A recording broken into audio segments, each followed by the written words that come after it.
घमंड का कारण है। हम ना चाहे उस वस्तु को भी देखना पड़ता है, हम ना चाहे उस व्यक्ति के बारे में भी सोचना पड़ता है, लेकिन पूज्य गुरुदेव अपने इन नेत्रों से केवल और केवल मर्यादा पुरुषोत्तम भगवान श्री राघवेंद्र सरकार को देखते, वो संसार को नहीं देखना चाहते। एक बार देश के पूर्व प्रधानमंत्री श्रीमती इंदिरा गांधी जी वाराणसी के प्रवास में थे और गुरुदेव उस समय विद्यार्थी जीवन में थे और उनके कार्यक्रम में एक यह भी कार्यक्रम था कि उनको संपूर्णानंद संस्कृत विश्वविद्यालय के 5 टॉपर विद्यार्थी को जो है 5 स्वर्ण पदक देने थे।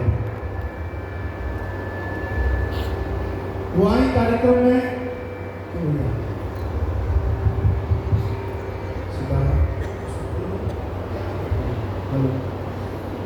हेलो वो कार्यक्रम में आई और आने के बाद जब कार्यक्रम में 5 नाम की घोषणा हुई, पहला नाम भी गुरुदेव का, दूसरा नाम भी गुरुदेव का, तीसरा नाम भी गुरुदेव का, चौथा नाम भी गुरुदेव का, अंत में 5वीं बार वो खुद खड़ी हो गई और बोली कि मुझे लगता है कि 5वां नाम भी इन्हीं का है।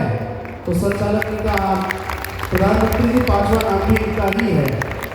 तो वो खुद गुरुदेव के पास चलकर आई और 5वां उन्होंने स्वर्ण पदक गुरुदेव के गले में डाला और कहा कि यदि आप चाहें तो भारत सरकार अपने खर्चे पर आपको विदेश भेज करके आपके आंखों का इलाज करवा सकती है।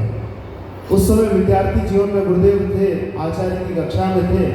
गुरुदेव ने कहा प्रधानमंत्री जी, मैं इस जन्म की बात छोड़ दीजिए, मैं आने वाले किसी भी जन्म में नेत्र की अपेक्षा नहीं कर सकता हूँ, क्योंकि नेत्र को ही मैं अपने जीवन के भटकाव का कारण मानता हूँ। इन बद्ध नेत्रों से भी मैं भगवान के दर्शन करता हूँ, उनके ही दर्शन मुझे करना है। आज हमारे महेंद्र वैष्णव जी और सब लोग यहाँ अखिल भारतीय संत महापरिषद का एक बृहद कार्यक्रम था और उस कार्यक्रम में उन्होंने बहुत आग्रह किया। पिछले 2 महीने से पूज्य गुरुदेव से आग्रह कर रहे थे, तो गुरुदेव भी उस कार्यक्रम में पधारे।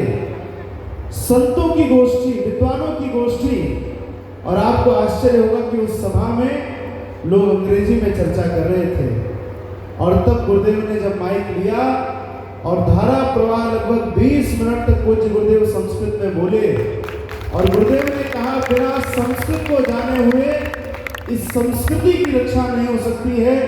हमारे महापुरुषों ने इसीलिए संस्कृत को अपनी भाषा चुना। ऐसी भाषा है, आप भी यदि बोलते हैं तो अलग अलग